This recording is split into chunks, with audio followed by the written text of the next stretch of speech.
হেপাহৰ হাঁচি কবি সুনীল চেতিয়া।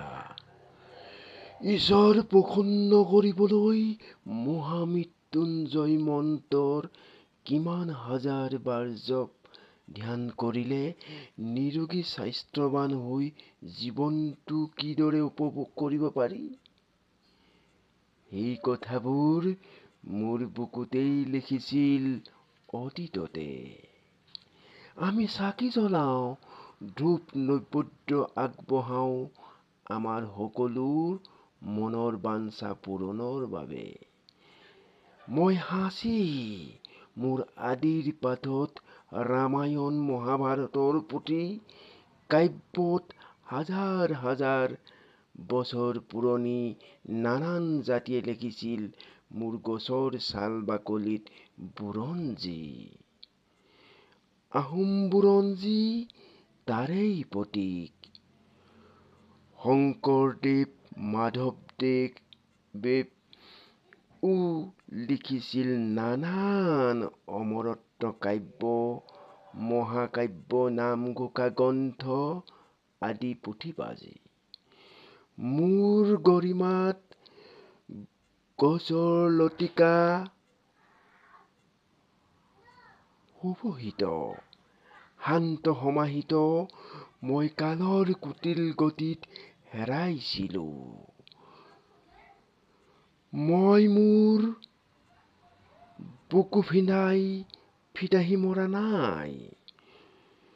মোৰ প্ৰজাতি হ'ল তেলী হাঁচি, ভলং হাঁচি।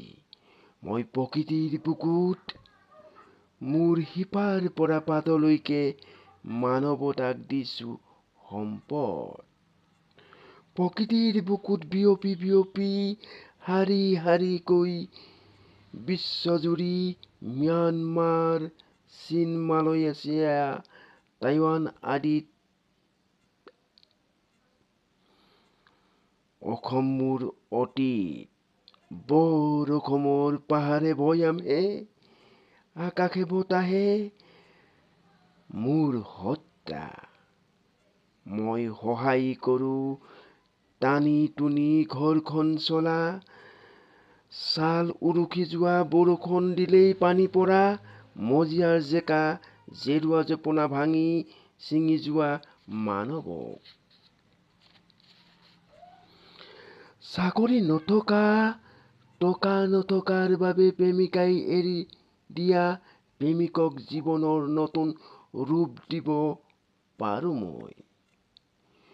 মৰ্মাহত, বিষাদক্ৰান্ত, বেদনাৰ উচুপনিত তিতি থকা প্ৰেমিকক মই খাটি খোৱা অসমীয়াক দিওঁ অৰ্থ।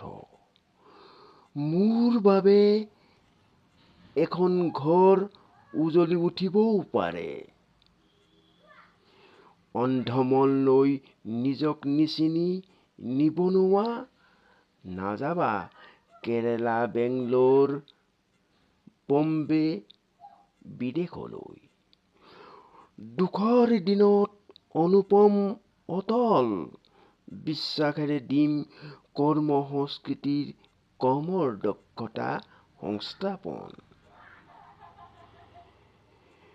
দিনে দিনে দুশ্চিন্তাত কোজা নহবা, পাবা মোৰ পৰা শক্তিৰ প্ৰেমৰ সেউজ বুলীয়া পথেৰে খোজ মিলাই গভীৰ পৰা গভীৰতালৈ দিম সৃষ্টিৰ মালিতা। থমকি নৰবা, মই সাঁচি, আশা নেহেৰুৱাবা। বিদেশী বনিয়াই অসমৰ পৰা মোক কিনি লাখ টকাৰ দামত বিক্ৰী কৰে। অসমতেই থাকি অসমীয়া মোৰ বাবে চিন্তা কৰা। মোৰ বাবে চিন্তা কৰা, মোক অৱহেলা নকৰিবা। মোৰ অস্তিত্ব বিপন্ন হোৱাৰ দিশে মনৰ কুকিত ভৰাই থবা মোৰ মুঠি মুঠি গুটিবোৰ। মোক ৰোপণ কৰা চৰ চাপৰিত, আজু ককাৰ এৰাবাৰীত ৰোপণ কৰা।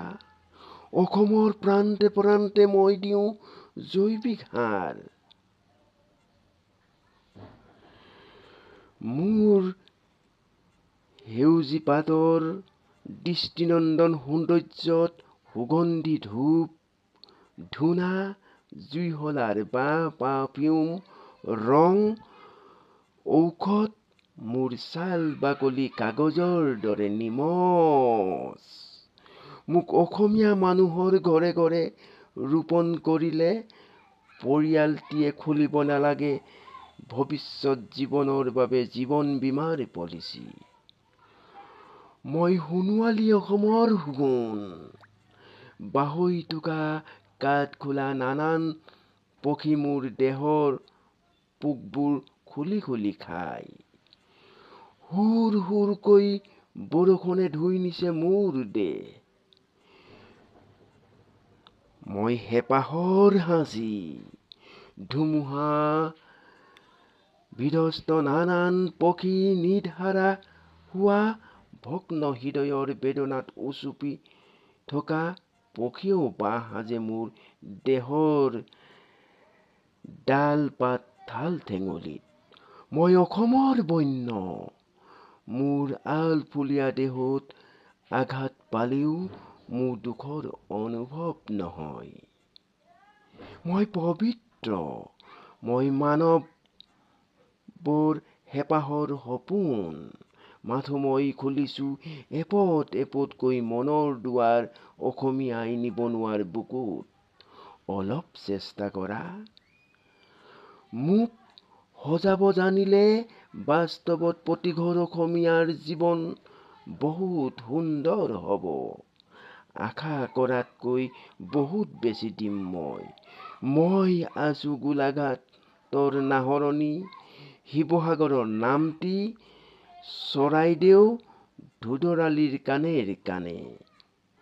আঁকি যোৱা কৰ্মৰ ৰঙীন ছবি, দুবাহুত পণ লৈ গঢ়ি যোৱা বিশ্বাসেৰে। মই সাঁচি গছ, মই সাঁচি।